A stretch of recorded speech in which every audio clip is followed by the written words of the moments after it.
This is the line in question. If you look back at the block right there, you can see I've got oil running down from it. I bet a lot of us out here need this seal replaced. As we can see, it's a nice fat O-ring. So let's get into it and replace this part. If you have a heat shield, it's typically 10 millimeter nuts here and there, and a 10 millimeter bolt up here. Take that out of the way. Then we need a 13 millimeter on here. There should be a copper seal, kind of like an injector washer, on top and below this pipe coming in. So there's two of those. Try not to lose them. And back there, we need, what is that, an E10, I imagine, to get that loose. Then we're going to need a teeny tiny screwdriver to get that out until we replace it. The standard 3-inch extension is just about the right length. Two of them is definitely too long. The turbo interferes, but you can't get on there straight, so you're going to want a swivel head on there, something like this. And then it's a total blind shot getting in there unless you're using your phone for an inspection camera like this. And then the phone's going to kind of get in the way. And if your swivel head is soft, that doesn't quite help.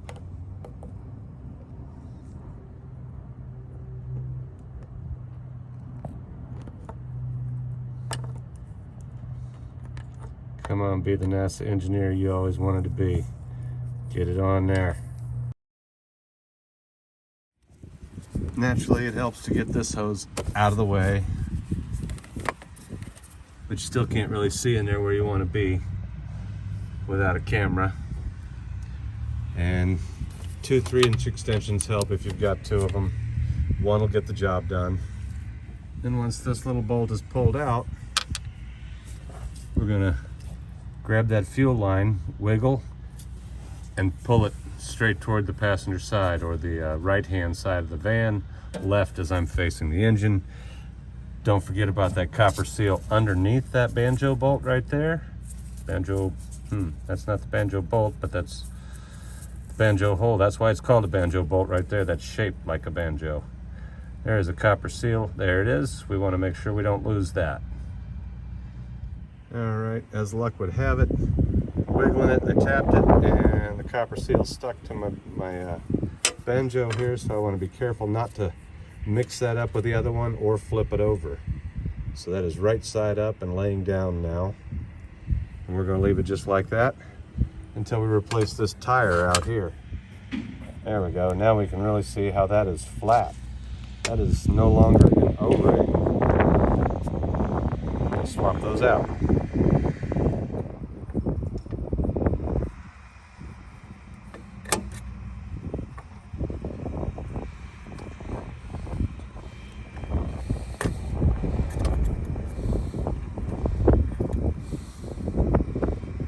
We can really see how brittle this old O-ring has become. When you reinstall this, you do not, I repeat, do not want to use any gasket sealer or any kind of glue, because if we glue that O-ring to the inside of the block, it becomes a real problem getting it out again. So that looks a little different.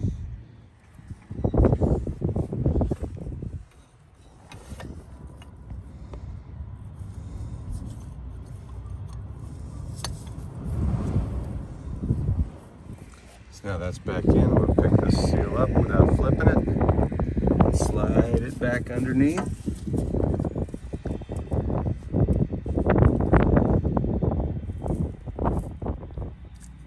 Like so. Verify my other copper seal is right there. Million Mile Sprinter has a turbo seal kit, by the way, that includes new copper seals if you're into that. I just don't have time for it today. Didn't know this repair was coming.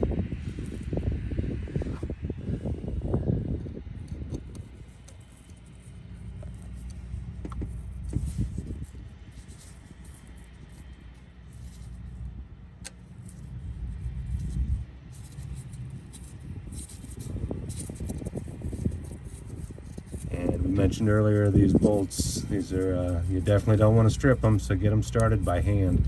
Don't put the power driver on there right away. Oh yeah, I do. Okay, it's good. It's started. So we're going to get that one in there until it's just finger snug is all, and then put the other one back in. this one here, which is going to be fun because, you know, can't see a thing. I want to be careful not to drop it in there or on the dirt below me.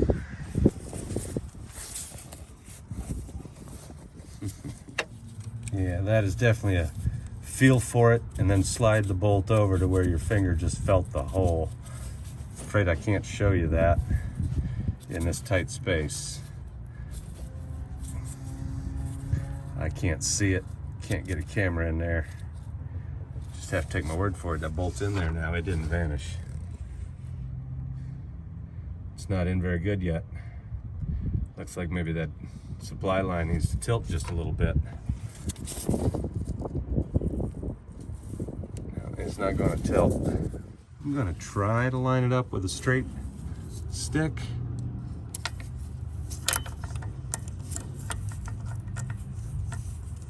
Yeah, okay, that's working.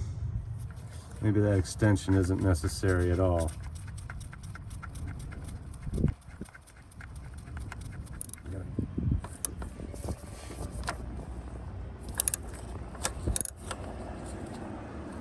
Yeah, I'm slipping off the head because I don't have a swivel on there. I'm not on it very straight. I'm afraid I'm gonna bugger it up. So I put the swivel back on it to snug it up, and I suspect you may not be able to get it broke loose without a swivel on there. Don't want to strip the head on that bolt, obviously. It's hard enough to reach. Let's not make it a problem. And there we go, that's good and tight.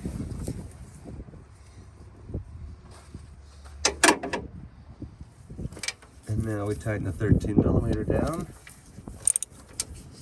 and pray that those copper seals seal just as well as they did before.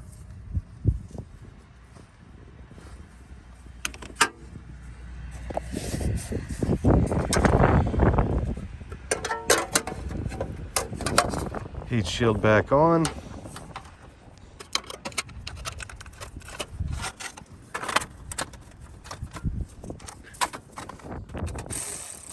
Definitely easier to put this hose on before you put the heat shield back on. Oops. 999 miles later, I don't have any oil on the oil pan at all. I wish I had taken some video of that before I started. Had oil running down the side here, across, and dripping from right here at the bottom of the oil pan.